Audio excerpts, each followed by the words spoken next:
This is Things Fall Apart by Chinua Achebe. Chapter 7, Part 1. For 3 years, Ikemefuna lived in Okonkwo's household, and the elders of Momofia seemed to have forgotten about him.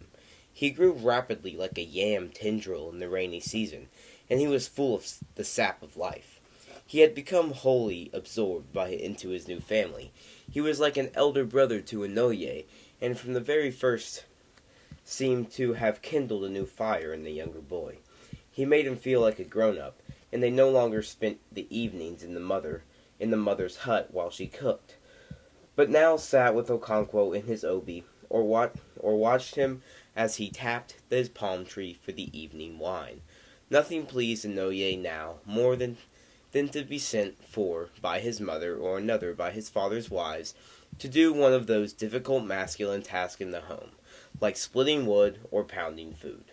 On receiving such a message through a younger brother or sister, Inoue would feign annoyance and grumble aloud about women and their troubles. Okonkwo was inwardly pleased at his son's development, and he knew it was due to Ikemefuna.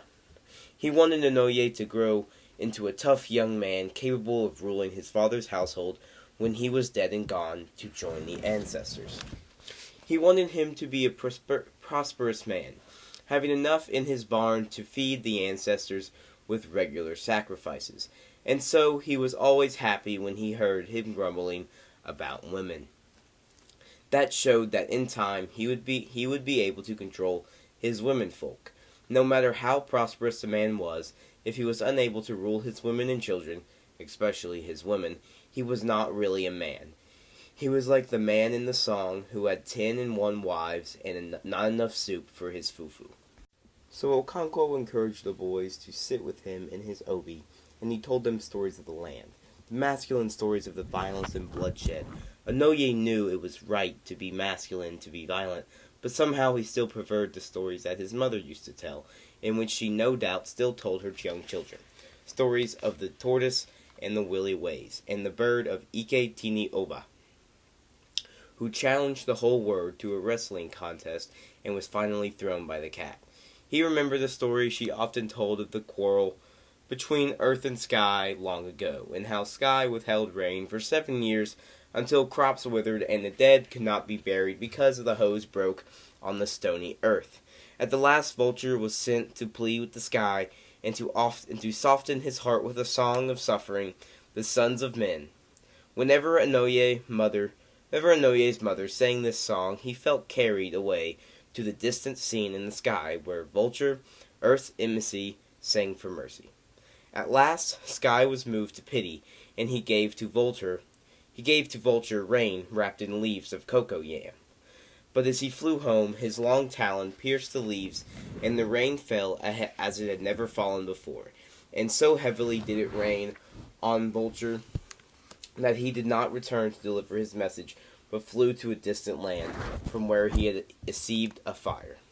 And when he got there, he found it was a man making a sacrifice. He warmed himself in the fire and ate the entrails. That was the kind of story that Inoue loved, but he now knew that they were foolish. They were for foolish women and children, and he knew that his father wanted him to be a man. And so he feigned that he no longer cared for women's stories. And when he did this, he saw that his father was pleased and no longer rebuked him or beat him. So Inoue and Ikemefuna would listen to Okonkwo's stories about tribal wars, or how, years ago, he had stalked his victim, overpowered him, and attained his first human head. And as he told them of the past, they sat in darkness or the dim glow of logs, waiting for the women to finish their cooking. When they finished, each brought their bowl of fufu and bowl of soup to her husband. An oil lamp was lit, and Okonkwo tasted from each bowl, and then passed 2 shares to Inoue and Ikemefuna. In this way, the moons and seasons passed, and then the locusts came. It did not happen for a many long year. The elders said locusts came once in a generation, reappeared every year for 7 years, and then disappeared for another lifetime. They went back to their caves in a distant land, where they were guarded by a race of stunted men. And then, after another lifetime, these men opened the caves again, and the locusts came to Umofia. They came in the cold harmattan season after harvests had been gathered, and they ate up the wild grass in the fields. Okonkwo and the two boys were working on the red outer walls of the compound. This was one of the lighter tasks of the after-harvest season. A new cover of thick palm branches and palm leaves was set on the walls to protect them from the next rainy season. Okonkwo worked on the outside of the walls, and the boys worked from within. There were little holes from one side to the other in the upper levels of the wall, and though these Okonkwo passed the rope, and through these Okonkwo passed the rope, or tie-tie, to the boys, and they passed it around the wooden stays, and then back to him. And in this way, the cover was strengthened on the wall. The women had gone to the bush to collect firewood, and the little children to visit their playmates in the neighboring compounds. The harmattan was in the air, and it seemed to distill a hazy feeling of sleep on the world. Okonkwo and the boys worked in complete silence, which was only broken when a new palm frond was lifted onto the wall, or when a busy hen moved dry leaves about in her ceaseless search for food. And then, quite suddenly, a shadow fell on the world, and the sun seemed hidden behind a thick cloud. Okonkwo looked up from his work and wondered if it was going to rain at such an unlikely time of the year. But almost immediately a shout of joy broke out in all directions, and Umofia, which had dozed in a noonday haze, broke into life and activity. "Locusts are descending," was a joyfully chant everywhere, and men, women, and children left their work or their play and ran into the open to see the unfamiliar sight. The locusts had not come for many, many years, and the only old people had seen them before. At first a fairly small swarm came, and they were the harbingers sent to survey the land. And then they appeared on the horizon, a slowly moving mass like a bolder sheet of black cloud drifting towards Umofia. Soon it covered half the sky, and the solid mass was now broken by tiny eyes of light like shining stardust. It was a tremendous sight, full of power and beauty. Everyone was now about, talking excitedly and praying that the locusts should camp in Umofia for the night. For although locusts had not visited Umofia for many years, everybody knew by instinct that they were very good to eat. And at last the locusts did ascend. They settled on every tree and on every blade of grass. They settled on the roofs and covered the bare ground. Mighty tree branches broke away under them, and the whole country became the brown earth color of the vast, hungry swarm. Many people went out with baskets trying to catch them, but the elders counseled patience till nightfall, and they were right. The locusts settled in bushes for the night, and their wings became wet with dew. Then all of Umofia turned out in spite of the cold harmattan, and everyone filled his bags and pots with locusts. The next morning they were roasted in clay pots, and then spread in the sun until they became dry and brittle. For many days this rare food was eaten with solid palm oil. Okonkwo sat in his obi, crunching happily with Ikemefuna and Noye, and drinking palm wine copiously. When Igwifi Idizu came in, Idizu was the oldest man in this quarter of Umofia. He had been a great and fearless warrior in his time, and was now accorded with great respect in the clan. He refused to join them in the meal, and asked Okonkwo to have a word with him outside. And so they walked out together. The old man supported himself with a stick. When they were out of earshot, he said to Okonkwo, "That boy calls you father. Do not bear a hand in his death." Okonkwo was surprised, and was about to say something when the old man continued, "Yes, Umofia has decided to kill him. The Oracle of the Hills and the Caves has pronounced it. They will take him outside Umofia, as it is the custom, and kill him there. But I want you to have nothing to do with it. He calls you his father." The next day, a group of elders from all the 9 villages of Umofia came to Okonkwo's house early in the morning, and before they began to speak in low tones, Anoye and Ikemefuna were sent out. They did not stay for very long, but when they went away, Okonkwo sat still for a very long time, supporting his chin with his palms. Later in the day, he called Ikemefuna and told him that he was to be taken home the next day. Inoue overheard it and burst into tears, whereupon his father beat him heavily. As Ikemefuna, he was at a loss. His own home had gradually become very faint and distant. He still missed his mother and his sister, and would be very glad to see them, but somehow he knew he was not going to see them. He remembered once, when a man had talked in low tones with his father. It seemed now as if it was happening all over again. Later, Inoue went to his mother's hut and told her that Ikemefuna was going home. She immediately dropped her pestle with which she was grinding pepper, folded her arms across her breast, and sighed, "Poor child." And the next day, the men returned with a pot of wine. They were all fully dressed, as if they were going to a big clan meeting or to pay a visit to a neighboring village.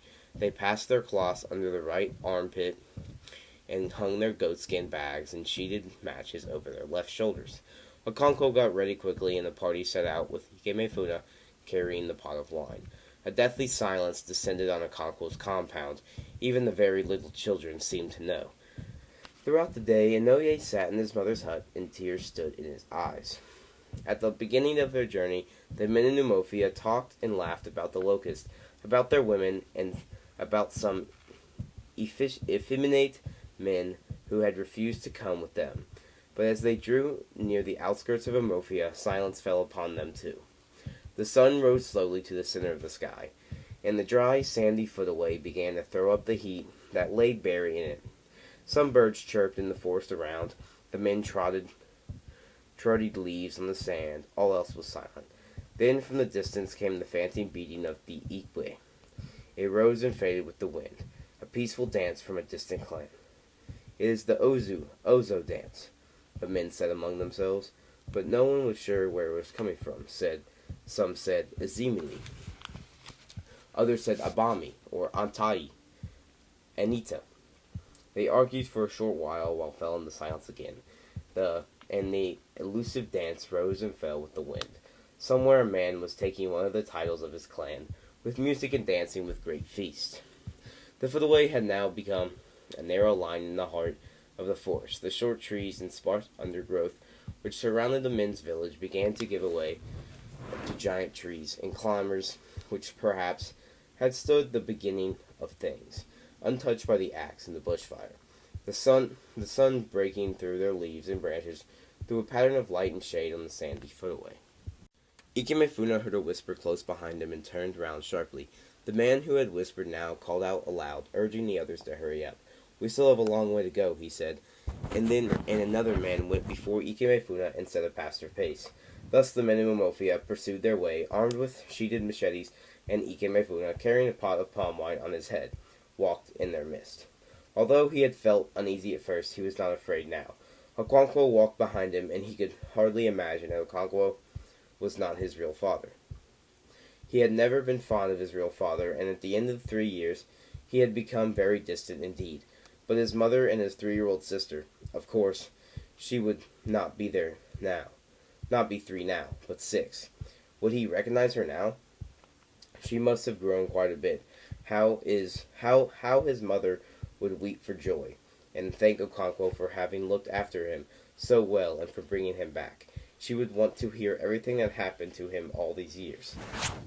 Could he remember them all? He would tell her about Inoue and his mother, and about the locust. And then quite suddenly a thought came upon him. His mother might be dead. He tried to force the thought out of his mind, and then he tried to settle the matter the way he used to settle such matters when he was a little boy. He still remembered the song. Izi Elena, Sala. Azi Ilikawa Ya. Ikabala Aqua. Olagoli. Ibe Danda Nichi Izi. Ibe Zuzu Nete Igu.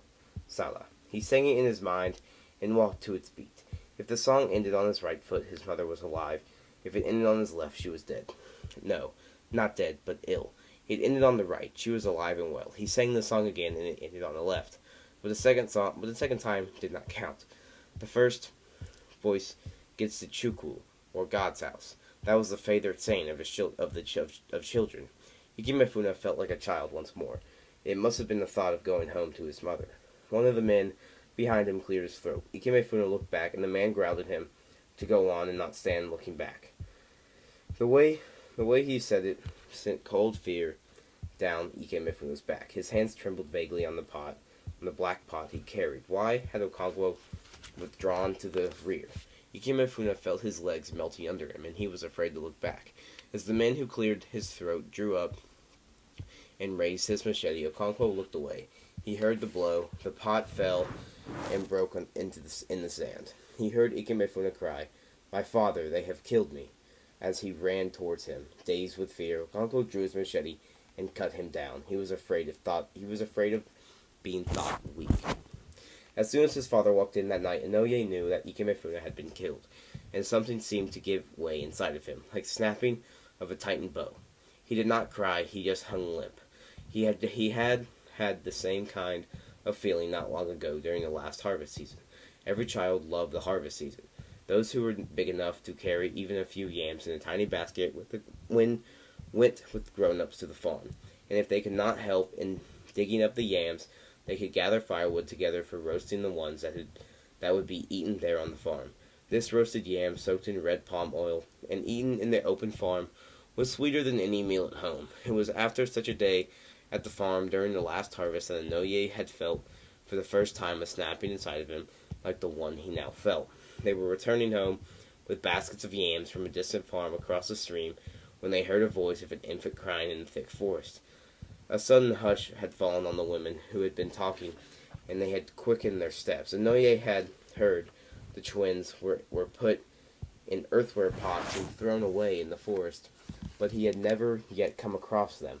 A vague chill had descended on him, and his head had seemed to swell, like a solitary walker at night who passes an evil spirit on the way.